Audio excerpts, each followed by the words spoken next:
Seigneur, nous te bénissons ce matin. Nous t'honorons parce que toi, tu es Dieu. Nous te glorifions parce que tu es grand. Sois loué à perpétuité, toi qui n'as ni commencement ni fin.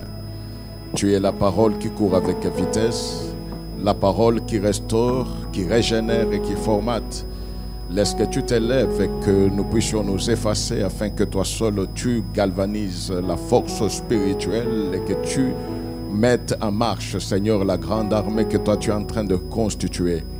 Laisse maintenant que tout se taise et que toi seul tu t'élèves et nous parles dans le nom puissant de Jésus. Amen.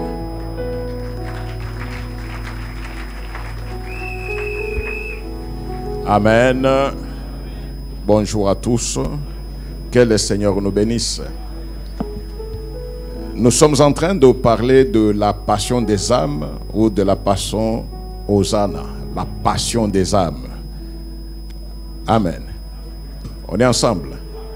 Vous savez, nous allons parler de quelque chose et je pense que tu vas comprendre.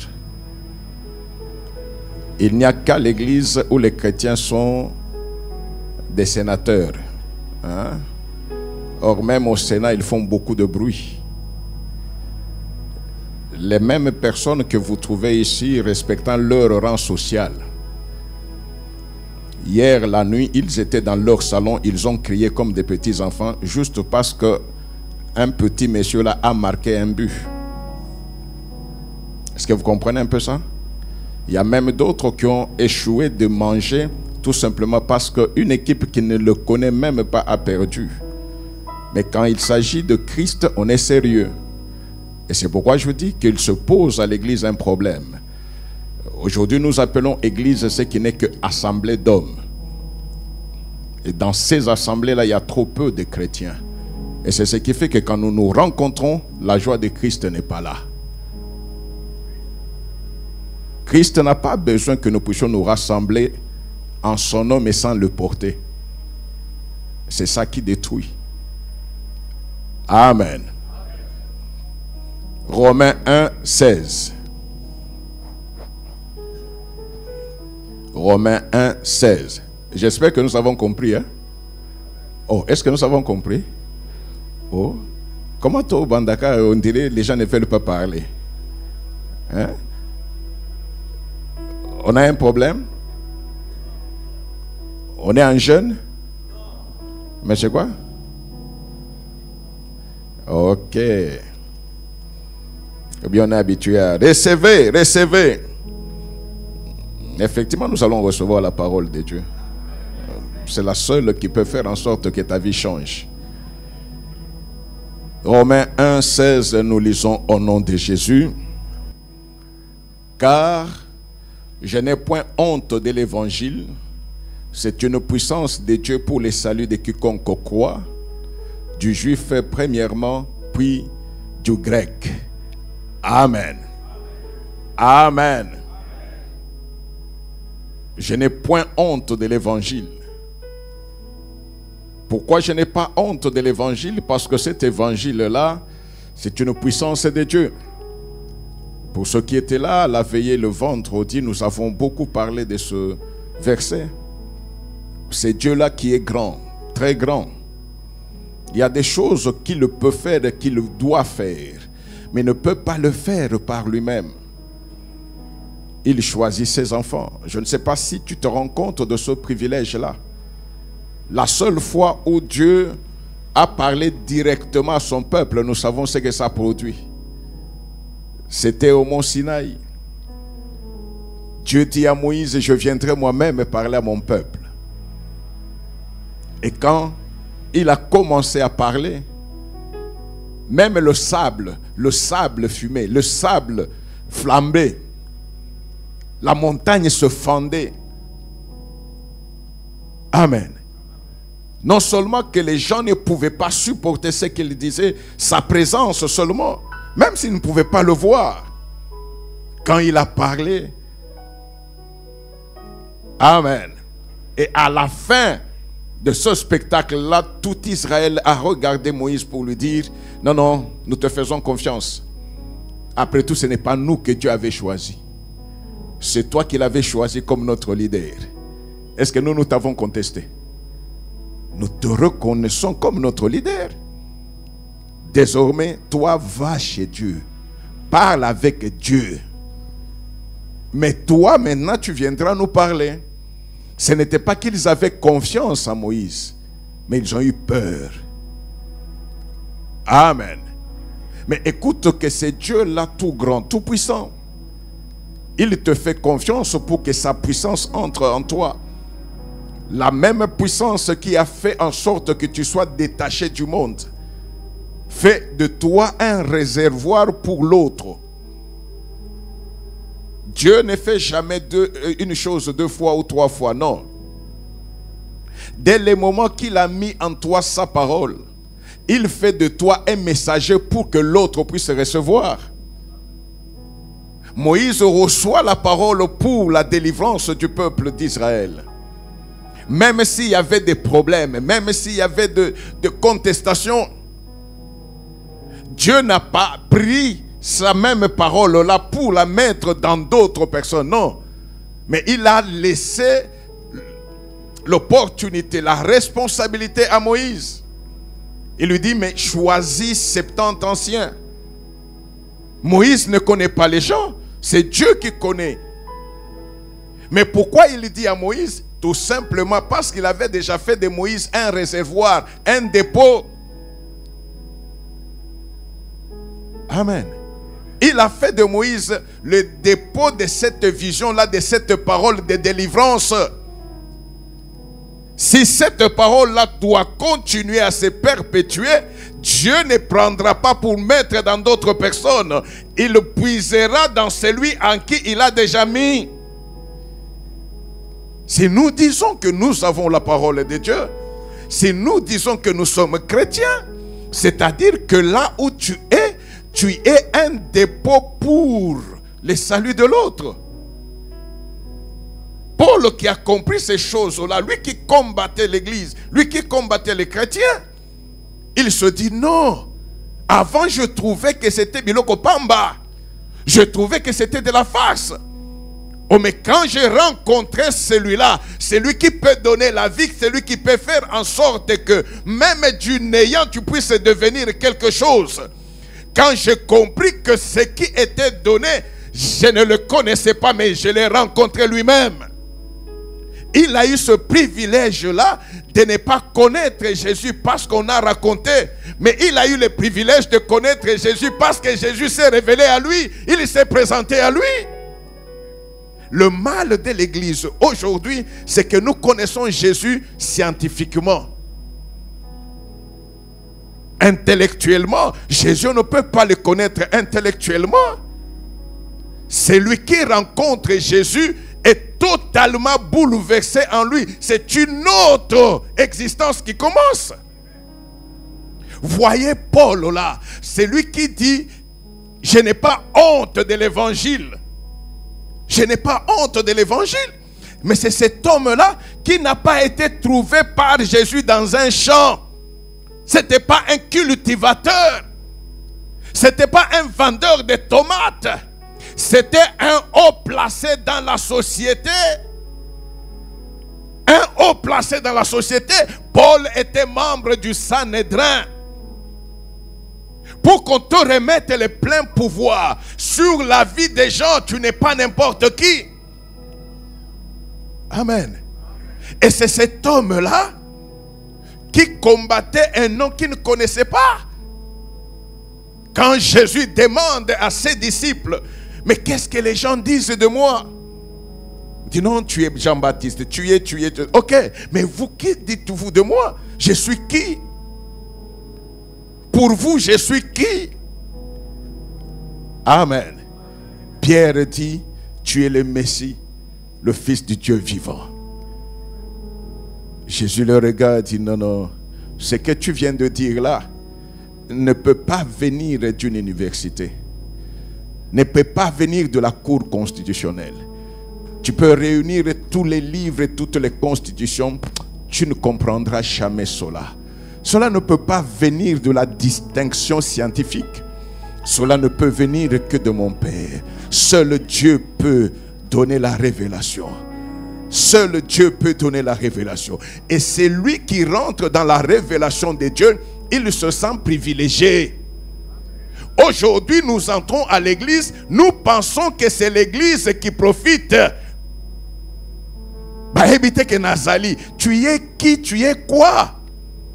Parce que c'est lui qui a fait que tu fasses les mouvements, c'est celui qui a la dernière décision sur toi. David, roi, il dit ceci: Éternel, apprends-moi à compter mes jours. Je peux être au dernier jour de ma vie sur la terre, je continue à me comporter comme si j'en avais encore 100. Amen. Paul dit: je n'ai point honte de l'évangile. Pourquoi? Parce que c'est une responsabilité qui m'est donnée. Si l'évangile est une puissance pour le salut de l'autre, et que moi j'ai cette responsabilité-là, Dieu ne descendra pas du ciel pour venir sauver. Il m'a déjà délégué pour sauver. Et je ne peux sauver que pendant le temps de ma vie sur terre. Et je ne peux pas aller sauver ceux qui sont en Australie. Je sauve d'abord à Jérusalem. C'est-à-dire là où je suis. Là où je suis, il y a des gens qui sont en contact avec moi. De telle sorte que par moi, ils rencontrent aussi la merveilleuse gloire ou grâce de Dieu. Le chrétien a cessé de faire saliver le monde. Je ne sais pas si on comprend. Que le monde te regarde et qu'il puisse saliver.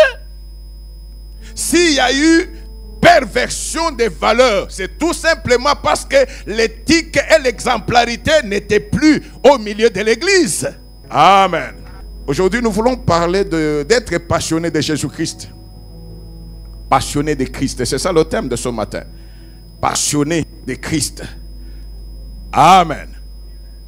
Passionné de Christ. Fanatique de Christ. Fou amoureux de Christ. Si Paul est arrivé à dire: moi je n'ai point honte, il savait que le choix qu'il venait de faire pouvait l'amener à la mort. Il le savait parce qu'il était dans les réunions où les décisions se prenaient. Mais il se disait: je m'en fous. Ce que je faisais avant était une aventure négative. Mais j'ai rencontré celui qui vous fait marcher et entrer dans l'aventure positive. Tu es en train de marcher les yeux fermés, mais tu es sûr que tu ne peux pas tomber. Tu es sûr que tu ne peux pas être désabusé. Amen. Être passionné de Christ. Je ne peux pas prendre le relais de Christ si je ne suis pas passionné de Christ. Combien ont imité des stars? Même la façon de marcher, n'est-ce pas ça?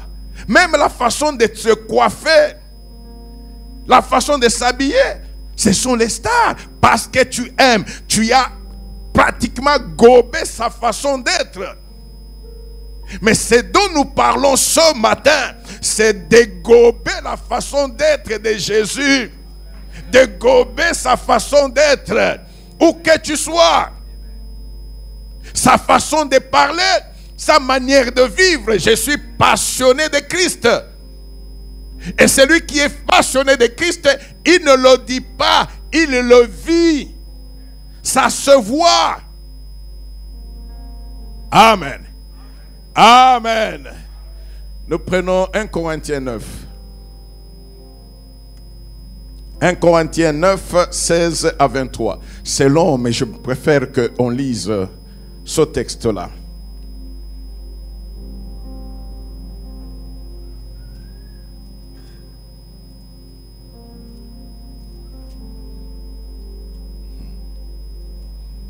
« 1 Corinthiens 9, 16 à 23, nous lisons au nom de Jésus. Pour moi, je n'ai... Non. Si j'annonce l'évangile, ce n'est pas pour moi un sujet de gloire, car la nécessité m'est imposée, et malheur à moi si je n'annonce pas l'évangile. Si je le fais de bon cœur, j'en ai la récompense. Mais si je le fais malgré moi, c'est une charge qui m'est confiée. Quelle est donc ma récompense? C'est d'offrir gratuitement l'évangile que j'annonce, sans user de mon droit de prédicateur de l'évangile.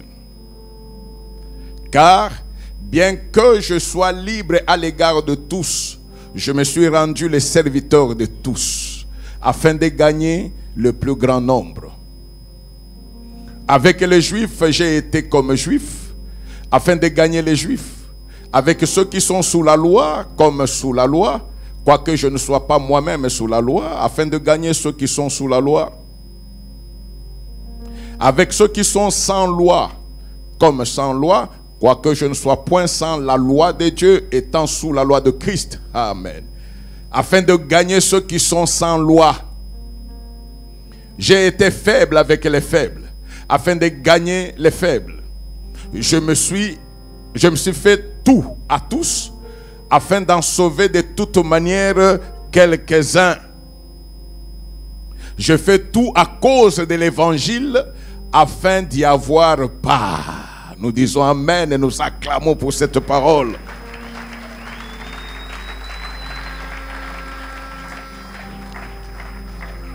Amen. Paul qui a expérimenté la grande aventure de la rencontre avec Christ. C'est cette rencontre-là qui a transformé l'homme de Paul. Totalement transformé. Et je sais que par la parole de Dieu, personne ne peut rencontrer Christ et rester le même. Non, c'est impossible. Je sais de quoi je parle. Jamais quelqu'un peut rencontrer Christ et rester le même. Il est tellement puissant qu'il impacte même votre mental. Il est tellement puissant, il est tellement attirant que quand vous l'avez rencontré, tout votre vocabulaire change. Il est tourné vers lui. Il est tourné vers lui. Amen. Il est tourné vers lui. C'est lui qui a rencontré Dieu, voit l'amour de Dieu, la bonté de Dieu. Dieu n'est pas celui-là à qui nous prêtons une existence. Non, il existe d'éternité en éternité. C'est lui qui a fait que nous soyons. C'est lui qui a fait que toi tu sois. Même comme nous sommes là le matin. C'est lui qui a permis. Parce que la parole de Dieu me dit que c'est lui seul qui nous donne l'être. Après avoir donné l'être, il lui donne le mouvement. Sans lui, il n'y a rien. Paul comprend cela. Il dit, je n'ai pas honte d'annoncer l'évangile. Parce que cet évangile-là, c'est une nécessité qui m'est imposée. Pourquoi une nécessité qui m'est imposée? Si je vis, ce n'est plus moi qui vis, mais c'est Christ qui vit en moi. Ce Christ-là qui vit en moi, je suis fan de lui. Je n'ai pas un autre modèle dans la société. Je n'en ai point. Tu regardes du matin au soir, tu as parlé de quoi? Tu as parlé de qui? Mais c'est lui qui est passionné de Christ.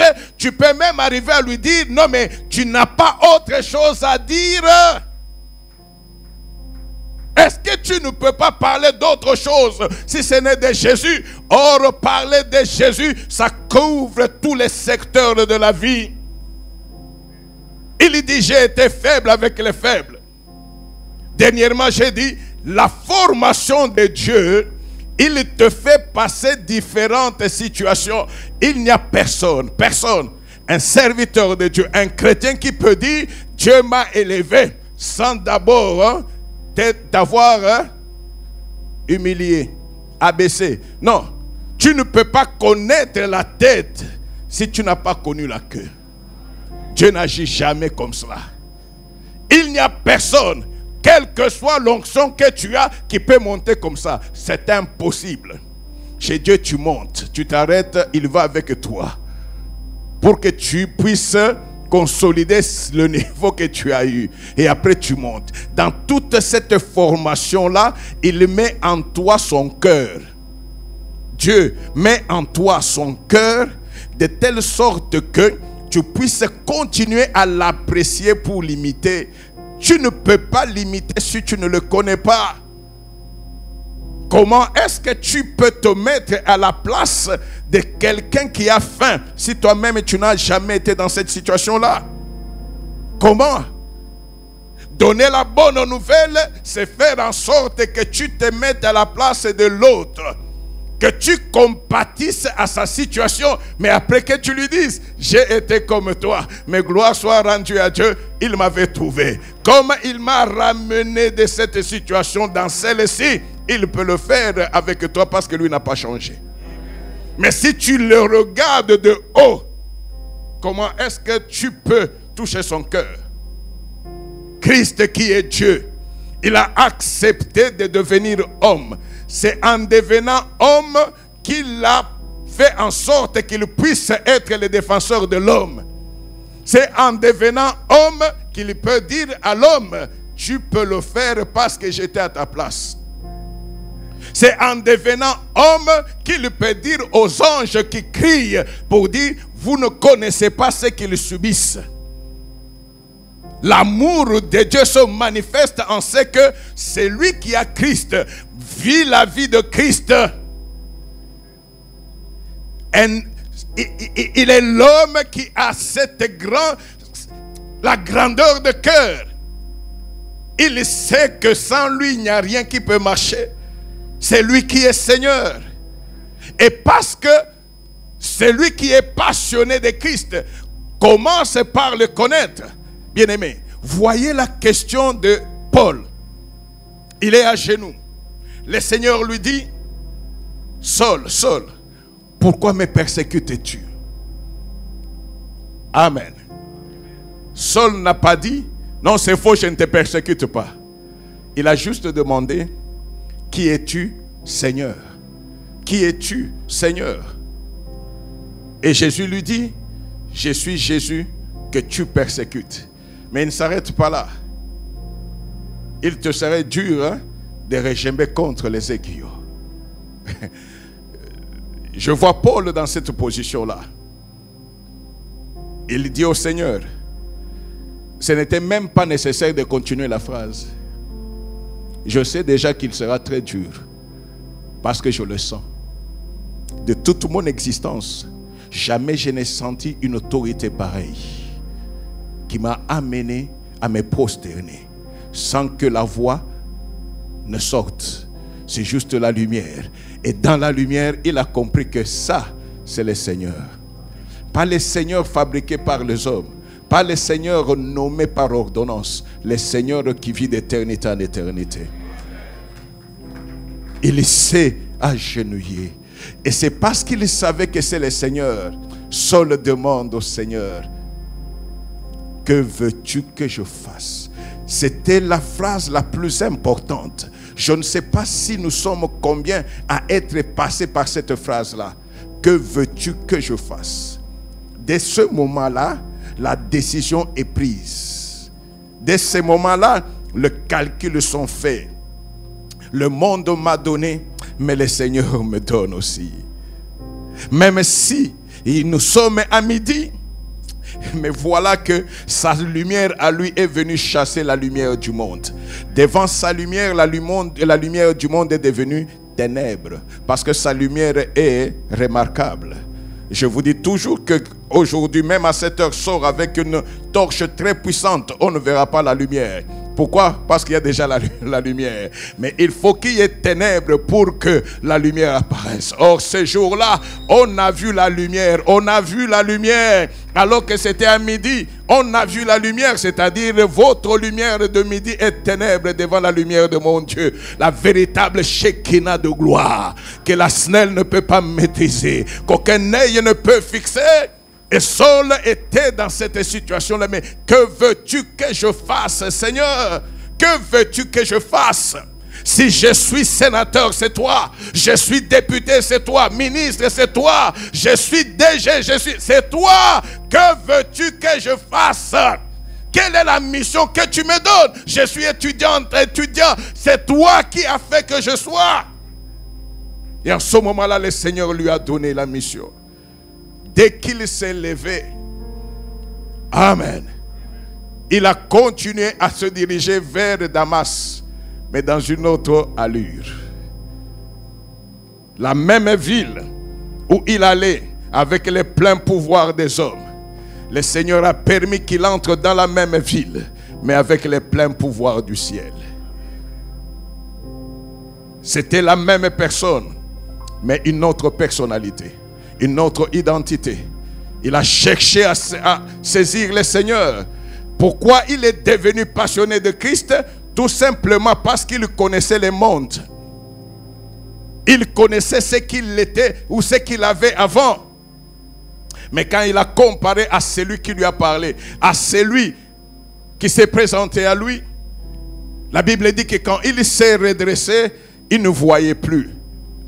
Ce n'est pas qu'il ne voyait rien, il voyait, mais il ne voyait pas ce que les yeux physiques voyaient. On a fermé ses yeux au monde ambiant en ouvrant ses yeux au monde de gloire. Alléluia. En ouvrant ses yeux au monde de gloire. Tu sais que tu hésites de t'engager dans les choses de Dieu parce que tu ne le vois pas. L'attention que tu peux faire ne te permettra pas de voir. Mais la foi en Jésus-Christ te fait entrer dans la sphère des enfants de Dieu. Ça ne se fait pas par l'assiduité à l'église, par la carte des membres, non. Ça se fait par la foi en Jésus-Christ. En ce moment-là, le miracle se fait et il t'ouvre la porte pour que la lumière luise. Ce que tu ne pouvais pas voir, tu verras. Et dès le moment que tu refixes tes regards sur le monde ambiant, tu te dis non, ce n'est pas la même chose. Ce n'est pas la même chose. L'urgence change. L'échelle des valeurs change. Pourquoi? Parce que j'ai rencontré celui qui est le véritable. Et en ce moment-là, je ne me contenterai pas du nom pasteur, non. Le pasteur, c'est un nom sur la terre. Je n'amènerai pas ce nom-là au ciel. Non, qu'on ne vous trompe pas. Je suis archibishop, c'est bien, ce sont les hommes qui te parlent. Mais quand j'ai rencontré celui-là, celui dont je suis passionné, il m'a dit que son nom est au-dessus de tout nom. Son nom à lui est au-dessus de tout nom. Je ferai tout pour porter son nom. Je ferai tout pour me réfugier dans son nom. Je ferai tout pour que son nom m'impacte et que son nom soit ma couverture. Je quitterai tout ce qui peut me limiter. Oh, il est pasteur. Oh, il est archi. Il est l'homme le plus puissant. Non, non. Quelle que soit la puissance qu'un homme peut avoir, sa puissance est infinitésimale devant la puissance de mon Dieu. C'est celui-là dont je suis passionné, fanatique et freiné, avec force et avec joie. C'est pourquoi Paul, aujourd'hui nous parlons beaucoup de Paul, c'est pourquoi Paul regarde, il a cherché à connaître Dieu. Quand il a connu Dieu, il a vu que tout ce à quoi il s'accrochait n'était que de la boue. Philippiens 3. Philippiens 3, 7 à 10.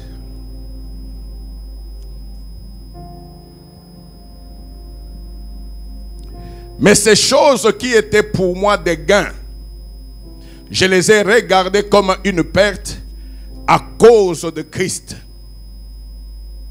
Et même je regarde toutes choses comme une perte à cause de l'excellence de la connaissance de Jésus-Christ mon Seigneur, pour lequel j'ai renoncé à tout. Et je les regarde comme de la boue afin de gagner Christ.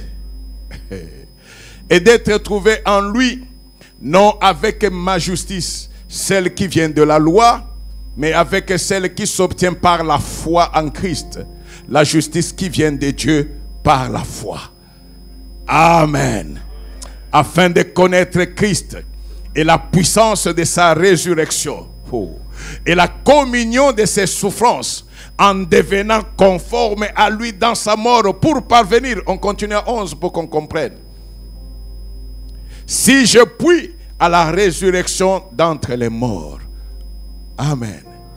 C'est-à-dire que cet homme-là, il se dit non, je ne connaissais pas Christ. Il n'est pas devenu passionné de Christ comme ça, non. Il a connu Christ. Et en connaissant Christ, il y a quelque chose qui s'est passé. Avant de connaître Christ, chacun a une échelle de valeurs. Chacun a les choses qu'il aime, des choses avec lesquelles il ne peut pas se passer. Mais quand Christ arrive, nous entrons dans la connaissance de Christ, la première des choses, c'est notre échelle des valeurs qui change. Notre échelle des valeurs change. Dans ce que nous avions, nous avons une liste de 10 choses que nous aimons. Quand Christ arrive, nous connaissons Christ sur cette liste-là. Non seulement qu'il prend la première place, mais la liste peut ne plus être de 10 ou de 5 choses. Parce que lui venant en première place, il y a plusieurs choses qui peuvent partir. Parce qu'elles sont incompatibles avec lui. Amen. De façon simple, je crois un jour je l'ai déjà dit ici. Quand j'ai commencé la vie chrétienne, je disais à Dieu ceci: j'ai fait un grand sacrifice. Le grand sacrifice, ce n'est pas d'abord le monde. Le grand sacrifice pour moi, c'était le jour de dimanche. Et Dieu le sait, ma femme le sait. Le dimanche, pour moi, c'était un jour pas sacré pour Dieu, mais pour moi. Parce que le dimanche était spécial. Chaque dimanche, je me vêtissais en homme, comme un colon. Donc, tu vois, je me vois... tu vois dans des films, là, tu es trop jeune, là. Non, comment? Tu as peut-être une culotte blanche, là, non, et tu es dans une sorte de rocking chair, ok? Et ce jour-là, je dois vivre comme... non, mais, monsieur... On fait des choses là, c'est le dimanche que ma chère femme me faisait quoi? Le poulet rôti. C'était rôti. Tu as oublié. Mais parce que ton visage montrait que tu as oublié. Hein? Et chaque fois que j'en parle, c'est une interpellation. Parce que je me dis que depuis que j'ai donné le dimanche à Dieu, ça ne vient plus. Ok, et puis le problème, moi je suis déjà passé.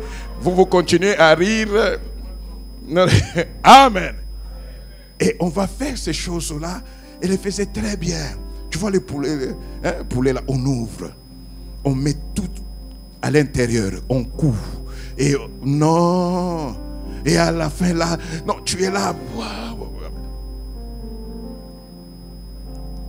C'est ça le dimanche. Donc quand je me réveille le dimanche, même ma démarche change. Même ma façon de parler change.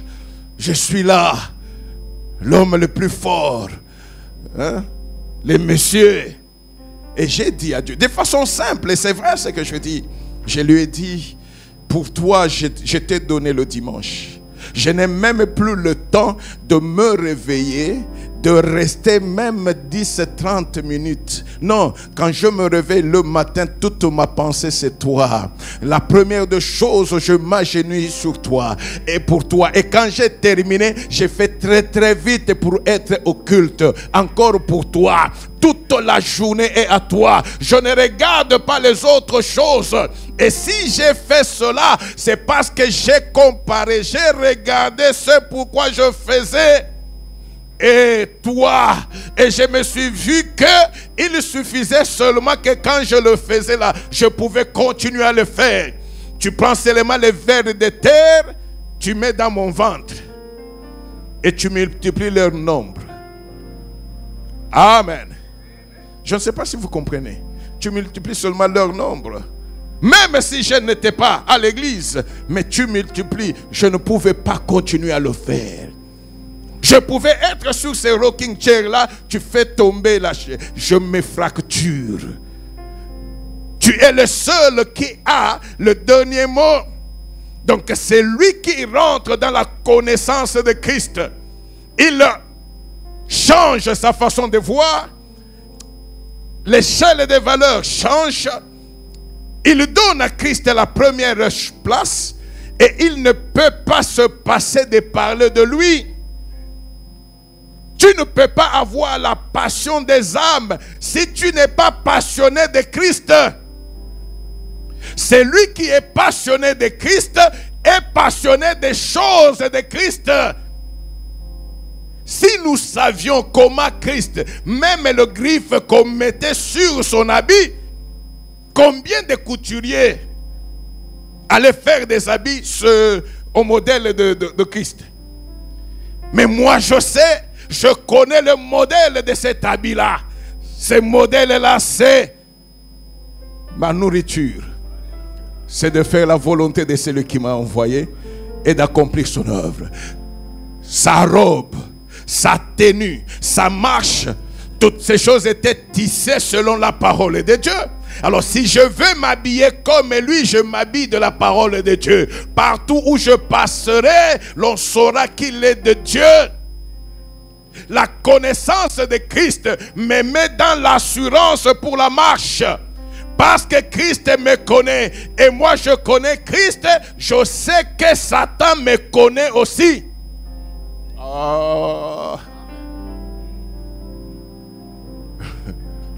Il y a les 7 fils de Séva avec un homme qui était possédé. Au nom de Jésus, que Paul prêche, nous te conjurons de allez, quitte, sors de cet homme. Les démons ont parlé. Ils ont dit quoi? Jésus, nous le connaissons. Paul, nous le connaissons. Est-ce que Paul était là? C'est lui qui appartient à Dieu. La première place où il est connu, c'est dans le royaume de Satan. Il est connu et respecté. Oh Dieu. Comment ça? C'est lui qui appartient à Dieu, qui est passionné de Dieu.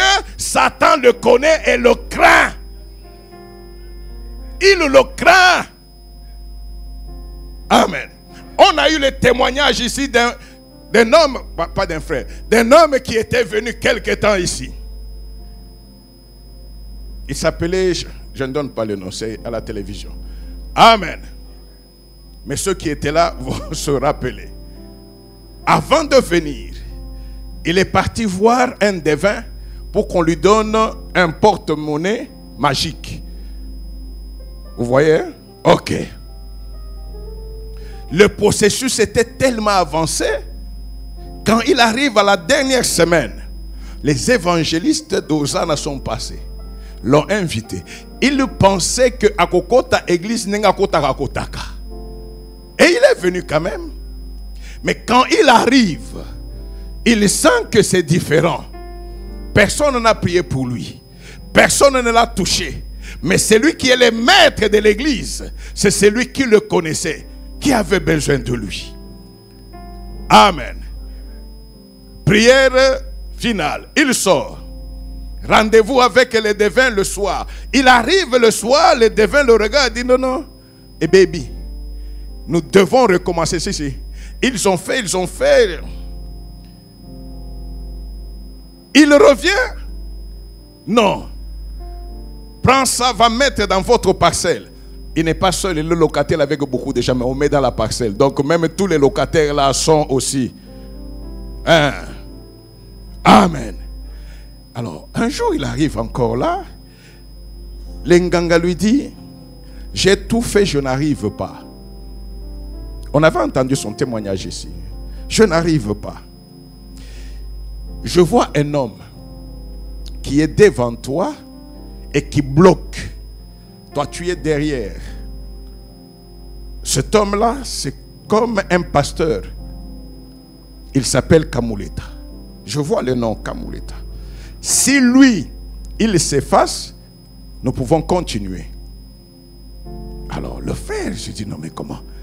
Quand il était venu, il n'a pas entendu le nom du pasteur. Il revient le dimanche. Il demande, on lui donne le nom. Il dit, hey! Donc c'est ce papa qui m'empêche d'avoir le porte-monnaie magique. Ngana yele l'autre aussi là. Non mais c'était ici. Non, non. Il a attendu. Oh, il voulait me voir. Ce jour-là aussi, le Saint-Esprit, qu'est-ce qu'il fait? Au lieu que moi je le reçoive, parce que si moi je l'avais reçu, comment est-ce que je parlerais de ça? C'est comme si moi-même j'ai ajouté et les oignons et les ceci. Ok. Je dis à maman pasteur et à un ancien, allez recevoir tous ceux qui voulaient me recevoir et vous me ferez rapport. C'est devant maman pasteur et l'ancien que le frère donne ce témoignage-là. Et on lui demande, tu veux quoi? Papa a libéré Ngaï. Non, mais c'est authentique, c'est ici. Papa a libéré Ngaï. Et tu quoi? A libéré Ndeni. Alors, donc, alors, il y a le Benanga Mabé comme ça, a libéré Ngaï. Et quand j'ai compris ces choses-là, je dis, si quelqu'un qui est venu, juste parce que Dieu a besoin de lui, tout ce qui le faisait bloquer, parce que le Seigneur veut lui montrer que là où tu vas, il n'y a pas de solution. A fortiori toi qui as accepté de donner ta vie à Christ. Comment est-ce que l'ennemi peut venir et blaguer? Comment est-ce que je peux avoir honte de l'évangile? Comment puis-je avoir cela? Je craindrais quoi ou qui? Quand c'est lui-là même de qui je suis passionné, il me dit qu'il est à la droite du Père, au-dessus de toute domination, au-dessus de toute autorité, au-dessus de toute dignité, au-dessus de tout nom qui se peut nommer. Quand je marche, quelles que soient les principautés de votre quartier, ils sont avertis que le prince de Dieu est en train de venir. C'est connu. Amen.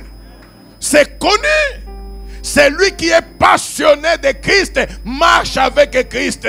Or, ce Christ-là, il est celui qui est au-dessus de tout. La gloire de Dieu est tellement grande qu'aucune barrière dans le monde ne peut le freiner. Oh! Qu'est-ce qui peut faire en sorte que nous ne puissions pas annoncer l'évangile? C'est quoi? Pourquoi les chrétiens entrent maintenant dans des choses viles, dans des choses inutiles?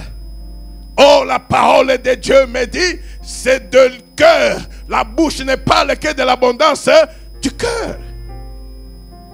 Tu es passionné de Christ, les choses changent. Les choses changent. C'est lui qui peut te prendre et te mettre comme une lumière afin que les autres voient. Il n'y a que Dieu. Là où tu es, ce n'est pas la fin. Le seul qui est le chemin, c'est celui dont je parle ce jour. Tu veux aller de l'avant? Sois passionné de Christ. Et quand tu seras passionné de Christ, tu feras ce que Christ faisait. Tu parleras de Christ. L'évangile sera une arme entre tes mains. À tout bout, à tout va, tu parleras. De telle sorte qu'on sente qu'il n'y a que lui qui peut aller de l'avant. Il n'y a que lui qui peut faire que tu ailles de l'avant. Souvent, j'entends que non, dans des vidéos, les commentaires, non, les églises, ceci. Mais vous allez voir les gens qui tombent, mais les caméramans ne tombent jamais. Vous n'avez jamais entendu ça? Mais j'ai toujours dit ici chez nous, non, c'est pas vrai. Ici chez nous, quand la parole passe, amen, les caméramans ne tombent pas. Ils tombent parce que ce sont les seuls qui sont debout. Ils tombent. Ce n'est pas un problème, non, ne tombe pas. Qui a dit ça? Là où il y a la parole de Dieu, ça ne regarde pas ton identité. Où que tu sois. Amen.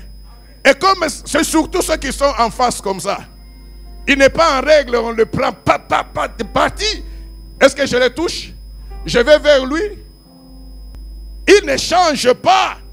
Il n'a pas besoin de l'homme pour qu'on trafique. Non, il est tellement fort, puissant. C'est la connaissance de Dieu. La connaissance de Dieu qui nous donne l'assurance. Je vais aider Dieu. Pourquoi? Fabriquer un témoignage. Pourquoi? Que lui ne peut pas donner le témoignage. Amen. Amen. Passionné de Jésus-Christ. Passionné de Jésus-Christ. Tu parles beaucoup de ces choses. Tu parles beaucoup des autres. Mais parle de Christ. Il y a des amis qui ont besoin de savoir que Christ est Dieu. De savoir qu'il n'y a que lui qui donne la paix. Parle de lui. Et comme Paul l'a dit, la récompense est là. Si je le fais de bon cœur, j'obtiens une récompense de Dieu. Tu es élevé en dignité, c'est là où tu es que le Seigneur fera que ta lumière luise.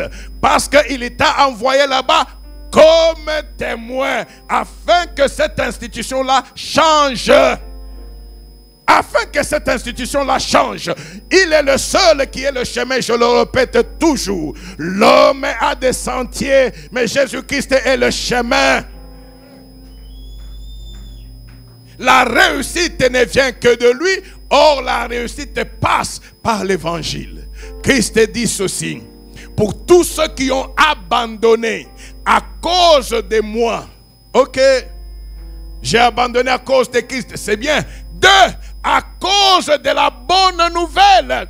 Je n'ai pas abandonné à cause seulement de Jésus. Si j'ai abandonné à cause de Jésus, je suis devenu passionné de Jésus. Et si je suis passionné de Jésus, j'ai abandonné pour annoncer la bonne nouvelle. La bonne nouvelle, c'est quoi? Ma valeur ne dépend que de Jésus. La bonne nouvelle, c'est quoi? Si je vis maintenant, c'est à cause de Jésus. Ma valeur, c'est quoi? Ou la bonne nouvelle, c'est quoi? Ce matin, quand je me suis réveillé, il a fait luire sa face sur moi et la journée est rayonnée et sécurisée par lui. La bonne nouvelle, c'est quoi? C'est qu'en lui, je suis totalement en sécurité. Vous savez qu'il y a des projets que tu peux faire, mais il y a des projets aussi que Jésus a fait pour toi. Il y a des projets que toi tu peux faire. Et les projets que toi tu fais sans Jésus, ce sont des projets qui ont fait que tu puisses avoir les ulcères d'estomac, gastrite et banda. Mais les projets que lui a fait, comme il est le maître des temps des circonstances, Paul dit que quand tu les fais de bonne foi, il te récompense. La récompense de Jésus, c'est qu'au temps marqué par lui, il crée les circonstances. Les circonstances pour faire quoi? Pour qu'il te mette dans la direction de là où la bonne chose t'attend. Et tu diras, non, je ne savais pas. Je vous ai toujours dit, Dieu n'a pas changé. Si dans les jardins d'Éden, c'est lui qui a préparé tout, qui a tout préparé et il a amené l'homme seulement pour moissonner. Amen. Quand il met l'homme dans le jardin, ce n'était pas pour dire attends, d'ici une semaine, les fruits seront mûrs. Non, non, quand il met l'homme dans le jardin, c'était pour consommer. C'est-à-dire, il a pris la grande partie, la partie la plus difficile de l'agriculture. Et il y a aussi des projets ici sur terre. Il laissera les autres souffrir du faible commencement. Et quand c'est mûr, il te fera rencontrer ces gens-là pour que tu puisses témoigner sa gloire. C'est ça Dieu. Il n'a pas changé. Il y a des choses, tu ne viens pas à l'église parce que Nazaki n'a cope. Non, laisse ce cope-là. Viens faire le véritable cope avec Dieu. C'est que toi tu fais la cope. Je n'ai jamais été au devant de Dieu dans un culte en ratant même des réunions et regretter. Non, il paye et il paye bien. Passionné de Christ. Ce matin, il cherche ceux qui sont passionnés de lui, afin qu'ils changent leur façon de vivre, afin qu'ils changent leur façon de parler, qu'on n'ait pas honte de l'évangile, qu'on n'ait pas honte de l'évangile. Amen. Si nous sommes passionnés de Christ, nous viendrons ici avec enthousiasme, nous viendrons ici comme des enfants heureux de venir au rassemblement de leur Père.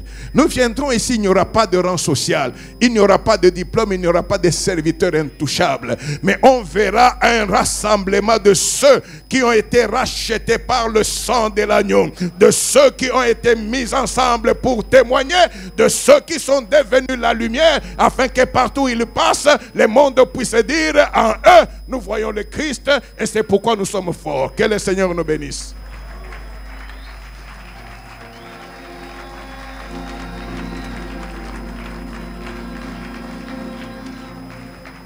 Amen. Oui, oui, nous remercions le Seigneur pour sa parole. Et que chacun regarde réellement si il est vraiment passionné de Christ.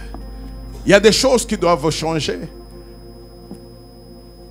Lui ne change pas, mais si nous sommes à lui, La richesse de Christ sera notre richesse. La puissance de Christ sera notre puissance. Et en ce moment-là, nous marcherons en nouveauté de vie et nous serons des témoignages. Élevons nos voix et prions.